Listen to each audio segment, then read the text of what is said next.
Good morning. Happy Friday. Welcome to today's episode of Morning Well. Three things that we will talk about. Latest investor poll, home purchases at 14-year high, and Pelosi and Mnuchin are willing to work towards a deal. S&P 500 edged higher on Thursday, avoiding correction territory as technology stocks recovered from their recent losses. Shares of Apple, Microsoft and other technology stocks notched gains, pulling the major indexes into the green. The advance ended a topsy-turvy session that had seen the benchmarks bob up and down the flat line several times before mixed economic data and an attempt by senior Republican lawmaker to quell concerns around the elections came through. The S&P 500 closed up 0.3%, the Dow was up 0.2%, while the tech-heavy Nasdaq was up about 0.4%. The S&P 500 would need to close at or below 3,222 to enter a correction.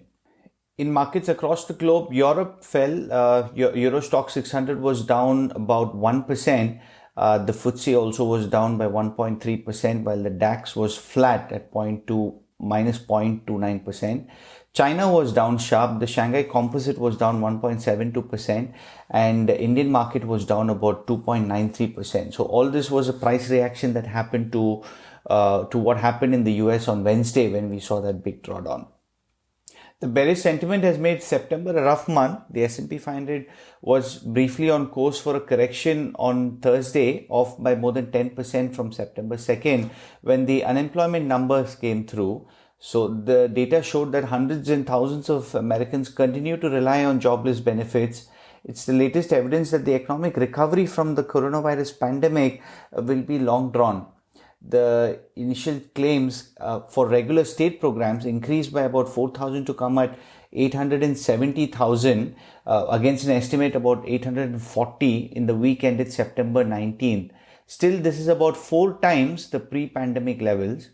Continuing claims fell to about 12.6 million. The estimate was about 2.3 million in the week ended September 12th and remained almost double the high that we saw from the last recession.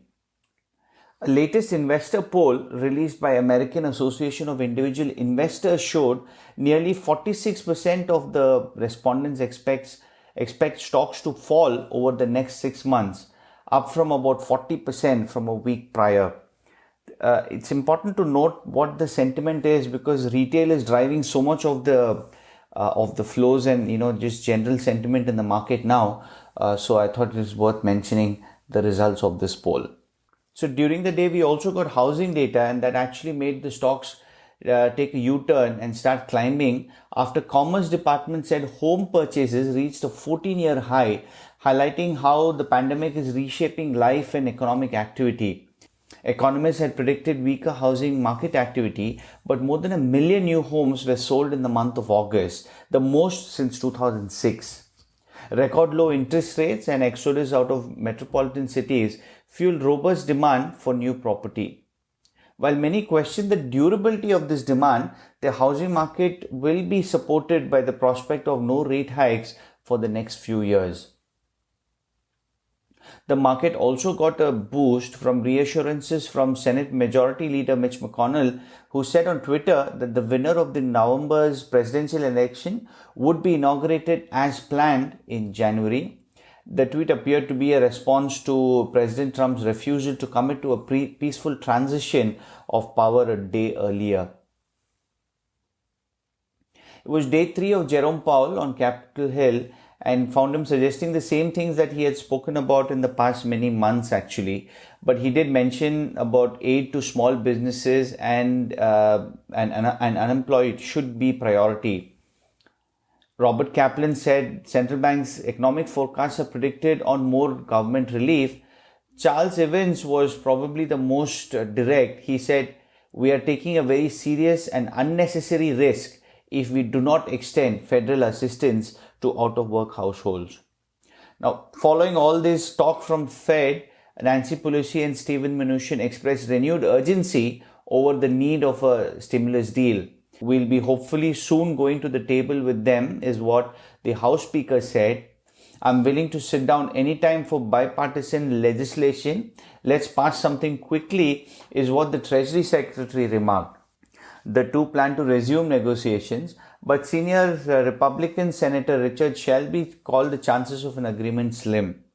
The Democrats, in the meantime, are working on a 2.4 trillion proposal, slightly below the 3 trillion that they had earlier proposed. In terms of the dollar was mostly higher against its G10 peers, though the pound and euro eked out some gains. Interestingly, dollars held on to its gains against the Japanese yen and extended higher for the fifth day in a row against Swiss franc as well. Sterling was the strongest currency thanks to government's new job support program that was announced. Stronger than expected business confidence helped euro shrug off a new record high virus cases in France. Meanwhile, the weakest currency was Australian dollar, which fell for the fifth day in a row to its weakest level since July 20th. With no Australian economic report scheduled for release, the investors are positioning more for easing from the RBA. So that will be interesting to track and watch. That's the update. Stay safe and healthy, everyone, and have a lovely weekend.